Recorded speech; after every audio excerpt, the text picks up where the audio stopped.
우선 잘 쓰려고 하지 말고 지으라는 거죠.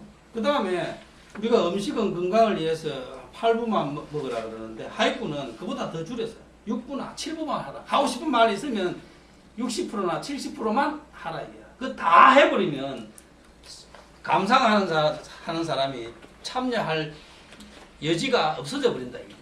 그게 우리 소설 같은 거는 그렇지 않습니까? 소설가는 계획을 짜가지고 이 클라이막스를 여기서 올렸다가 주인공과 갈등을 시켰다가 화해하든지 어떻게 하든지 해가지고 자기 구성을 해가지고 끌고 가가지고 독자가 그걸 내 얘기를 그대로 이해해주면 좋다 생각하는데 하이쿠는 그런 게 아니다. 하이쿠는 아까 말했지 않습니까? 180개, 1800개의 결사가 있고 이런 책이 800종 넘게 나오니까 만약에 내가 예를 들어서 여기서는 내부가 좋은 구라고 평가를 받았지만은 여기하고 다른 어떤 슬로건을 내는 그런 데는 내부가 거기 가면 좋은 구가 아닐 수도 있다는 거죠. 그러니까 쉽게 말하면 너무 하고 싶은 얘기를 100% 다 하는 게 아니라 6부나 7부만 하라는 거예요. 그럼 나머지는 감상하는 사람이 참여하게 되는 거다. 그래서 우리가 지금 21세기는 소통이라는 게 아주 아젠다입니다. 20세기, 19세기 이럴 때는 어떤 한 사람의 리더가 강력하게 명령을 내리면 다 따라가게 돼 있는데 지금은 어떤 소통의 리더십이라 해가지고 부드러운 리더십 이런 게 중요하게 요구되는데 그런 의미에서 볼 때는 20세기가 소설의 시대였다 그러면 20세기가 소설의 시대였다 그러면 21세기는 하이쿠의 시대가 된다. 왜? 소통이 필요하다는 거예요.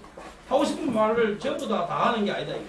쉽게 이야기하면 사장이라고 하고 싶은 말 다 해갖고는 회사가 눈치만 본다. 사장 눈치만 본다. 그 밑에 사람들의 의견을 자유롭게 의견을 제시할 수 있는 어떤 그런 시스템이라 그럴까 분위기가 더 중요하다. 그런 의미에서 이 하이쿠가 하는 21세기에 딱 맞는 문화다. 그렇게 생각합니다. 그 다음 마지막으로 아까 이 말이 제일 나는 강조하고 싶습니다. 잘 쓴 거나 못 쓴 거나 종이 한 장 차이다. 이거. 17자 갖고 뭐 잘났고 못났고 뭐 소설 같으면 뭐 따질 게 많지만은 그러니까 이런 자신감을 가지고 하시라. 8번만 기억하십시오. 앞에 거 다 기억하지 말고 8번만 기억하십시오. 그러면 진짜 그러는가 안 그러는가 이제 하이쿠를 한번 감상을 한번 해봅시다. 자, 감상을 그 다음 페이지 한번 해봅시다. 그 다음 페이지에 6살짜리가 지은 겁니다. 6살짜리가. 소산또 히로타 동구리 영학고 아마 아버지가 엄청 바빠갖고 아이하고 놀아줄 시간이 없는데 그날 어찌 하루 시간을 내갖고 아마 디산에 갔던 모양입니다. 그래서 도토리를 주우러 갔던 모양입니다. 도토리를 주웠는데 도토리 주우고 집에 와서 보니까 우리들한테는 그게 도토리지만은 6살 아이한테는 아버지하고 함께한 나의 자기의 보물일 거 아니겠습니까? 보물이 몇 개나? 400개나 된다. 여기서 동구리가 그게 가을이라요. 가을. 그게 가을 계절이라는 거죠. 이 아무것도 어린 거 여기 뭐 저기 사상이 들어간 것도 아니고 아무것도 아니다 이게. 이런 거가 좋은 거라는 거죠. 그 다음에 초등학교 2학년이 쓴 겁니다. 오뎅 쿠. 오뎅이 이 계절입니다. 이 겨울 나타내는 거죠. 여러분 중에는 나 오뎅 내 여름에도 먹는데 그러면 곤란하다는 거지. 이 문화니까 일본에서 그래서 여기 나왔다. 이렇게 딱 정해놨단 말이에요. 봄에 거, 겨울 거 정해놨다. 그렇게 지을 때마다 한 번씩 봐야 된다. 자 보세요. 그다음 오뎅을 먹는데 여러분들 오뎅은 겨울에 추울 때 김이 모락모락 날 때 그때 맛있다 않습니까? 근데 빨리 먹고 싶은데 오뎅 국물 뜨겁단 말이죠. 뜨거운 데서 그래 뭐 이게 후후해서 먹어야 되잖아요. 후후하면서 먹는 그 모습이. 초등학교 2학년이 아마 이게 좋은 거지 않습니까? 이게 뭐 사상 이런 거 필요 없다. 이거. 아시겠죠? 그 다음에 2월달 거 봅시다. 6살짜리가 지었는데 이玄関이 현관에 일본에는 가정집에 집이 좁지 않습니까? 아주 컴팩트하게 쓰는데 가정집에 거기 보통 뭐 신발을 벗고 하기 때문에 거기에서 냄새가 많이 나기 때문에 천연 방향제를 쓴단 말이에요. 그게 카린이거든요. 카린이라는 게 그 천연 방향제입니다. 모가처럼 생긴 게 있잖아요. 그런데 그걸 나라배 때 오뎅무가에 그걸 이렇게 딱 바구니에 이렇게 딱 담아가지고 사람 들어오는 걸 딱 맞이하도록 한다. 그렇게 아마 6살짜리가 그걸 보고 지었을 거 아니겠습니까? 그죠? 그럼 뭐 어려운 거 하나도 없어요. 쭉 내려가서 5번 보겠습니다. 5번에 보면 하루 우라라, 그 봄이 나왔으니까 당연히 겨울이죠. 우라라라는 것은 햇살이 화창한 것을 우라라. 하루 우라라. 봄에 봄바람도 좀 덜 불고 햇살이 화창한 그날 지입장, 아마 이 손자가 시골에 있는 할아버지 집을 방문한 것 같아, 아버지하고. 그래서 할아버지가 막 손자 오니까 좋아갖고 할아버지를 태워가지고 나와덴샤라는 것은 뭐냐면 이제 줄로 이렇게 쭉 앞에 이렇게 묶어갖고 앞에 타고 뒤에 이제 사람 태워갖고 기차놀이 하는 거죠. 그걸 나와덴샤라고 해요. 그러니까 앞에 아마 손자가 타고 할아버지는 뒤에 타갖고 손자가 가는 대로 할아버지 따라가면서 어이 손자 잘한다 이렇게 놀이를 했을까 알겠습니까? 그 모양이죠. 근데 보면 날씨는 화창하고 이게 뭐 어려운 거 없잖아요. 그 다음에 6번에 보면 우리하고 생각이 다른 게 있죠. 6번에 보면 초등학교 2학년이 지은 건데 고이노보리가 있단 말이에요. 고이노보리는 여러분 지금 가면 5월달에 가면 일본에는 고이노보리 돼 있지 않습니까? 근데 일본에서 고이노보리가 봄의 계절어가 아니고 여름의 계절어로 돼 있어요. 그래서 이런 것들은 참 우리들하고 안 맞으니까 이건 할 수 없이 우리가 익혀야 될 수밖에 없는 거예요. 그냥 나머지는 할 수 없어요. 그 9번 한번 볼까요? 초등학교 3학년에 쓴 건데 재밌죠. 카미나리가 하늘에서 번개가 번쩍했어요. 그러니까 그걸 보고 하늘에서 사진을 찍고 있다 생각해요. 우리 사진 찍을 때 보면 번쩍하잖아요. 그런 걸 잡아낸 거죠. 그 다음에 넘어가고 그 다음에 또 재밌는 게 뭐냐면 제일 위에 보면 나츠야스미 여름 방학이 이제 초등학교 1학년인데 초등학교 1학년 다운 생각이죠. 나츠야스미 시쿠다이 나이 나라 다노시나 여름 방학은 참 기다려야 되는데 숙제가 많은 게 이때부터 이것도 뭐 일본에 우리하고 똑같다니 초등학교 1학년도 숙제 때문에 이거 방학이 돼도 걱정이 되십니다. 그런 아주 뭐 아이의 그 생활이지 이게 뭐 사상적인 것도 없잖아요. 다 알 수 있는 거죠. 그 다음에 이제 요 부산의 하이쿠라고 되어 있는데 아까 브라더 고분 선생이 현대에 그렇게 이제 우리가 해방되고 난 뒤에 우리나라 하이쿠가 어떻게 됐는가를 내가 자료를 조사해서 논문을 쓰다 보니까 이 쿠라다 고분 선생이 1977년 때 우리나라 정부 초청으로 우리나라를 방문했어요. 그래서 그 당시에 일본의 하이쿠 하이진들이 단체로 우리나라 정부 초청, 정확하게 말하면 한국관광공사 초청으로 한국을 방문합니다. 그래서 방문해가지고 어디를 가느냐면 경복궁, 그 다음에 판문점, 그 다음에 경기도 이천, 그 다음에 공주, 그 다음에 경주, 그 다음 부산을 해서 일본을 갔어요. 그렇게 각 지역마다 가서 하이쿠를 읊었어요. 근데 제일 많이 읊은 데가 어디냐면 판문점이에요. 일본 사람들한테는 판문점이라는 게 자기 생애에 처음 보는 그런 풍경일 거 아닙니까? 그래서 판문점에서 지은 구가 엄청 많아요. 그 사람들한테 충격적이었죠. 그런데 이제 경주서 지은 구도 있고 부여서 지은 구도 있고 이천에서는 도자기 그 공방에서 지은 구도 있고요. 그런데 부산에서 지은 구가 있어요. 그래서 여기 소개해 놓은 겁니다. 이게 현대 하이쿠의 시작입니다. 우리나라에서.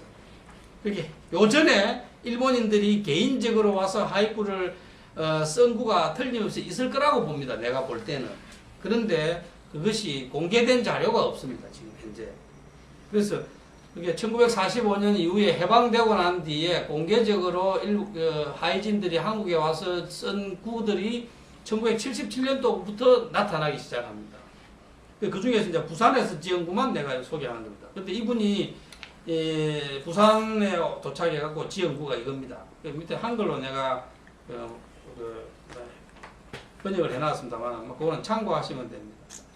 아마 겨울에 부산에 또 도착이 되었어요. 그래가지고 부산에 보니까 이게 가로등 불빛 쫙 있는 게 아마 내가 볼 때는 항구 집 내리고 하는데 그게 밤에 아마 호텔에서 내려다보고 쓰지 않았겠느냐 이 생각을 드는 겁니다.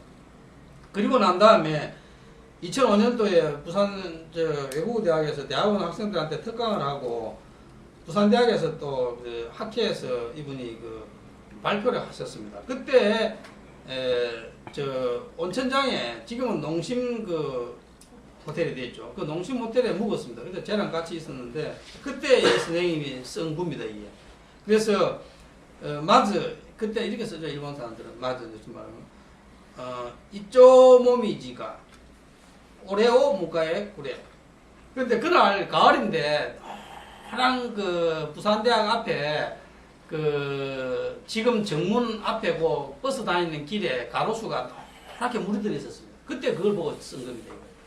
그래서 우선에 특강하기 전에 우선 노란 은행잎이 나를 먼저 반겨주는 그 모습을 이분이 쓴 거예요. 요 말고 이제 여러 개가 있는데 요거를 내가 여러분한테 소개해주고 싶었어요.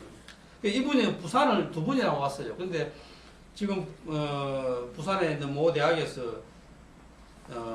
부총장이 나서서 이분을 모시려고 무척 노력을 하는데 스케줄이 꽉 차 있어서 답을 주지를 않고 있어요. 그래서 한번 오게 되면 내가 부산 시민들한테 그 시민 강좌를 한번 큰 데서 한번 하려고. 이분은 강의도 참 재밌게 하시고 아주 부드러운 분이고 소위 말하면 뭐 여자들이 좋아할 수밖에 없어요. 이분 주위에 전부 거의 막 여자들이 발발합니다. 그 다음에 차는 엄청 큰 거 타고 다닙니다. 차는 막 일본 차 말고 외제차 엄청 큰 거 타고 다닙니다. 그래서 내가 물어봤거든요. 선생님 왜 차가 큰 거 타십니까? 일본 사람들 조그만 주먹들이나 큰 거 타는데 각 선생 내가 전국을 돌아다니는데 어떤 데는 비행기가 안 가는 데도 간단 말이에요. 그 비행기만 가는 데만 가는 게 아니고 하이쿠 하는 데 보면 저 조그만 섬도 있고 조그만 시골도 있단 말이에요. 그러니까 비행기가 안 가니까 내가 차 안에서 있는 시간이 더 많아. 그러니까 차 안에 이게 내 집이야. 그러니까 차를 막 엄청 커요. 내가 한번 탔거든 그 차를. 완전히 그냥 이건 뭐 누워서 잘 정도로 차를 끄는다. 그래서 전혀 일본 사람답지 않아서 내가 이제 질문을 하니까 그런 말씀을 하셨습니다. 그게 전국을 막 돌아다닐 뿐만 아니고 그 일본을 대표해 가지고 일본 문화를 세계에 알리기 위한 그 배가 떠납니다. 6개월. 그렇게 배가 한번 일본에서 출항을 하면 6개월을 전 세계를 돌면서 선상 일본 문화 특강을 하는 그런 배가 있습니다. 그 배에도 이분이 단골 강사거든요.